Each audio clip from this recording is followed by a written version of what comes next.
একজন উম্মাহ হিসাবে আমরা পরস্পরকে ভালোবাসি। এখন যদি আপনি অন্য একজন উম্মাকে ভালো না বাসেন, তাহলে আপনাকে নিজেকে নিয়ে আরেকবার ভাবা উচিত। একজন উম্মাহ হিসাবে এটি শুধু আমার বিষয় না, এটি আমাদের বিষয়।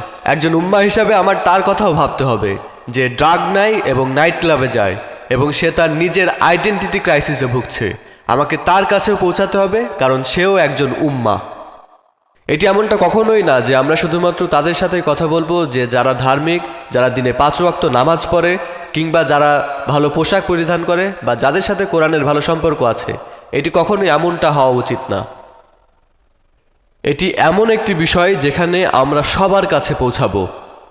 আপনি কি তাদের প্রতি যত্নশীল যারা মাদকে আসক্ত, যারা দৈনন্দিন নানা সমস্যায় জর্জরিত, যারা আর্থিক নানা সমস্যায় জর্জরিত, যাদের কাছে বলতে গেলে হাতে একদম কিছুই নেই, যারা এমন পরিস্থিতিতে বসবাস করছে যে তাদের ঘর বাড়ি বলতে একেবারেই কিছুই নেই? আপনি কি তাদেরকে নিয়ে চিন্তা করেন বা সহায়তা করেন বা যত্নশীল তাদের প্রতি বা সহায়তা করার চেষ্টা করেন? এটিই তো আসল বিষয়। আজকে আমরা কিছু মানুষের সাথে কথা বলছি যারা তাদের যাত্রা শেষ করার জন্য অধীর আগ্রহে বসে আছে, কিন্তু হয়তো এটি তাদের নতুন যাত্রার সূচনা।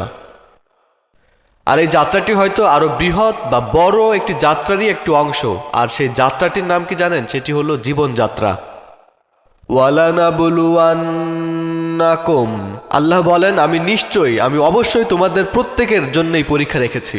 আপনি অনেক চ্যালেঞ্জের সম্মুখীন হবেন, আপনি অনেক কষ্টের সম্মুখীন হবেন, আপনি অনেক কিছুরই সম্মুখীন হবে আপনার জীবনে, এবং আল্লাহ বলেন এটি পরিকল্পনারই অংশ। এই পৃথিবীতে কখনোই আপনি কোনো জিনিস সহজে পাবেন না, এবং এটা কেউই পায়নি, এবং সেটা আপনিও পাবেন না। 100% মানুষই আমরা এখানে যারা আছি স্বাস্থ্যগত সমস্যায় ভুগব। এখানে বসে থাকা একজনও বলতে পারবে না যে সে কোনো স্বাস্থ্যগত সমস্যার মধ্যে পড়েনি। কেউই বলতে পারবে না, এমনকি যদি আপনি যুবকও হন।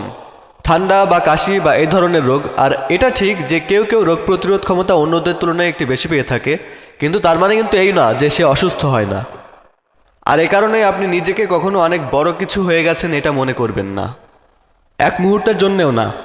আপনি কে, আপনার কি আছে, আপনি কোথায় থাকেন, বা আপনি কি অর্জন করেছেন, আপনি কতটা জ্ঞানী, আপনি কতটা ধর্ম পালন করেন, বা আপনার মেট্রিকে কতটা রেজাল্ট ভালো ছিল বা খারাপ ছিল, এসবের কিছুই আল্লাহর কাছে প্রাসঙ্গিক না, যদি না আল্লাহর সাথে আপনার সম্পর্ক না থাকে, এবং যদি না আপনি আল্লাহর সৃষ্ট জীবের প্রতি সেবা না করে থাকেন।